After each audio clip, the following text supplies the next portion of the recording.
சிதம்பரத்தில் நம்முடைய எழுச்சி தமிழர் ஆரூர் சகோதரர் தோல் திருமாவளவன் அவர்களுடைய நிறைவேறுங்கிறத நான் இன்றைக்கு திறந்து வைத்திருக்கிறேன். திருமாவர்கள் சிதம்பரத்தினுடைய நாடாளுமன்ற உறுப்பினர் மட்டுமல்ல, சிதம்பர தொகுதியுடைய சீர்திருத்த பிள்ளையாக அவர் விலகிக் கொண்டிருக்கிறார். அவருக்கு தன்னுடைய எழுத்தால் துணை நிற்கிறார். நாடாளுமன்ற உறுப்பினர் சகோதரர் ரவிக்குமார் அவர்கள் தனது பேச்சால் துணை நிற்கிறார்.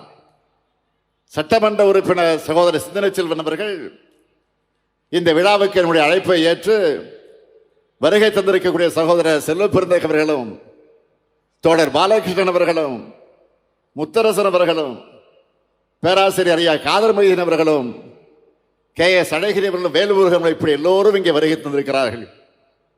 ஐயா இளையபெருமாள் அவர்களுக்காக மட்டுமல்ல, அதற்காக மட்டும் வந்திருப்பதாக நான் கருதவில்லை. நமது திராவிட மாடல் அரசினுடைய அனைத்து சமூக திட்டங்களுக்கும் துணையாக இருப்பவர்கள் இவர்கள் என்பதை வெளிப்படுத்துவதற்கு வந்திருக்கிறார்கள். அதனால் அனைவருக்கும் எனது நன்றியை நான் தெரிவித்துக் கொள்ள விரும்புகிறேன். இந்த மேடையில் பெரியாரிய வழியில் வந்த திராவிட இயக்க தலைவர்கள், மார்க்சிய சிந்தனை கொண்டிருக்கக்கூடிய பொது உடைமை இயக்கத்துடைய தலைவர்கள், காந்திய வழியில் வந்திருக்கக்கூடிய தேசிய இயக்கத்துடைய தலைவர்கள், அம்பேத்கர் இயக்க தலைவர்கள் எல்லோரும் ஒற்றுமையா இருக்கும். இதுதான் ஓரணிகள் தமிழ்நாடு.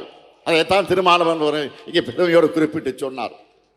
நானும் அதை வழிமொழிகிறேன், உறுதியோடு சொல்கிறேன். தமிழ்நாடு இப்படி ஓரணியில் இருக்கிறப்போ எந்த டெல்லி அணியோடு காவி திட்டமும் இங்கே பலிக்காது.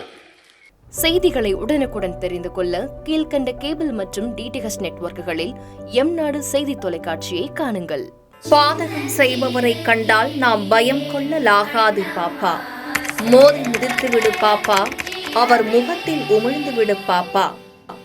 அண்மை செய்திகளை உடனுக்குடன் தெரிந்து கொள்ள இணைந்திருங்கள் எம்நாடு தொலைக்காட்சியுடன்.